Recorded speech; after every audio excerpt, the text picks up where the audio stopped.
रामकृष्ण हरी माऊली. आम्ही दर्शन घेण्यासाठी पंढरपूरला गेलो होतो बघा. आणि आज एकादशी असल्यामुळे पंढरपूरमध्ये फारच गर्दी होती. प्रथमतः आम्ही श्रीकृष्णांचं छान असं दर्शन घेतलं आणि श्रीकृष्णांच्या दर्शनाला जाण्यासाठी खूप गर्दी होती बघा. मंदिराच्या बाहेर खूप भाविक दर्शनासाठी उभारले होते आणि जिकडे तिकडे मंदिराभोवती गर्दीच होती. आणि आज बघा दादांनी जी भगवद्गीता घेतली होती, आम्ही प्रत्येक एकादशीला भगवद्गीता घेतो आणि ज्यांना गरज आहे अशा माऊलींना आम्ही ती भगवद्गीता देत असतो बघा.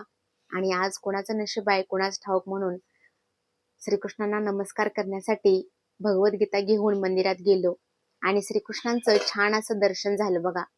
आणि एकादशी असल्यामुळे श्रीकृष्णांना इतके हार घातले होते. श्रीकृष्णांचं फक्त मुखच दिसत होतं बघा. आणि श्रीकृष्णांचं मुख फारच गोड आणि सुरेख होतं. श्रीकृष्णांचं दर्शन घेतल्यानंतर मन अगदी भरून आलं, डोळे भरून आले. आणि इकडे दादा गणपती बाप्पाला नमस्कार करत होता.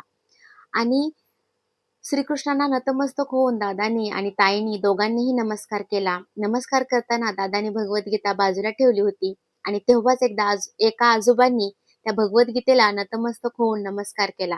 तेव्हाच त्याच्या लक्षात आलं की या आजोबांना भगवद्गीता दिली पाहिजे. आणि त्याने त्या आजोबांना विचारलं, तुम्हाला देऊ का? तर त्या आजोबाने न विचार करता लगेच त्याच्या हातातून भगवद्गीता घेतली, अगदी आनंदाने आणि प्रेमाने.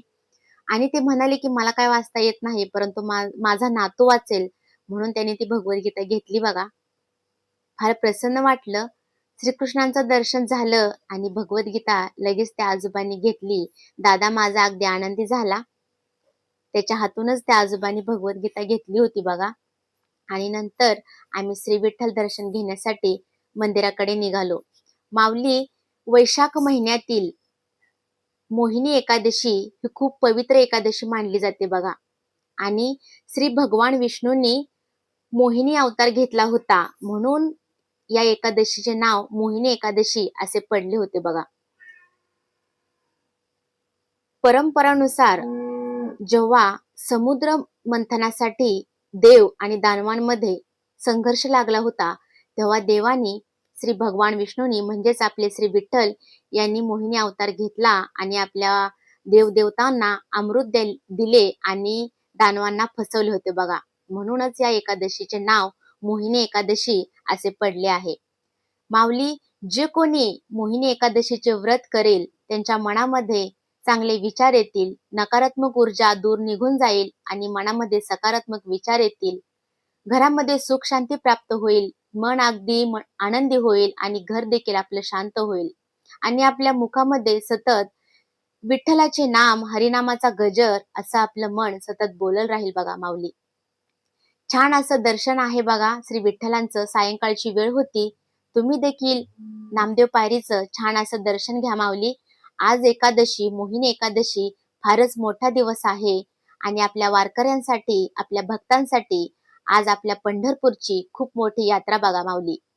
आम्ही नामदेव पायरीचं छान असं दर्शन घेतलं, परंतु खूप गर्दी असल्यामुळे नामदेव पायरीकडे जाता आलं नाही आणि नामदेवांचं मुख काय पाहता आलं नाही. म्हणूनच काय आम्ही लांबूनच नामदेव पायरीचं दर्शन घेतलं. ताई माझी नामदेवांची खूप मोठी भक्त आहे, तिला नामदेवांचं मुख पाहायचं होतं. परंतु माऊली, आम्ही जेव्हा गर्दी असते तेव्हा जे माऊली लांबून येतात त्यांना दर्शन घेण्यासाठी जागा देतो आणि आम्ही साईडला होतो बघा. आणि ताईने असं नामदेवांना लांबूनच नमस्कार केला. गजबजलेली ही आपली पंढरी, एकादशीने सजलेली आणि आपली पंढरपूरची यात्रा बघा माऊली. खूपच प्रसन्न वाटत होतं, मन अगदी आनंदी. आणि भगवद्गीता त्या आजोबांनी घेतल्याचं एक वेगळंच समाधान होतं. नंतर आम्ही नामदेव पायरीचं दर्शन घेतलं आणि मुखदर्शन घेण्यासाठी मंदिराकडे निघालो होतो बघा. गेट क्रमांक 1 बंद होतं, त्यामुळे आम्ही गेट क्रमांक 2 मधून मुखदर्शन घेण्यासाठी निघालो होतो माऊली. आणि खूप छान मुखदर्शन झालं बघा.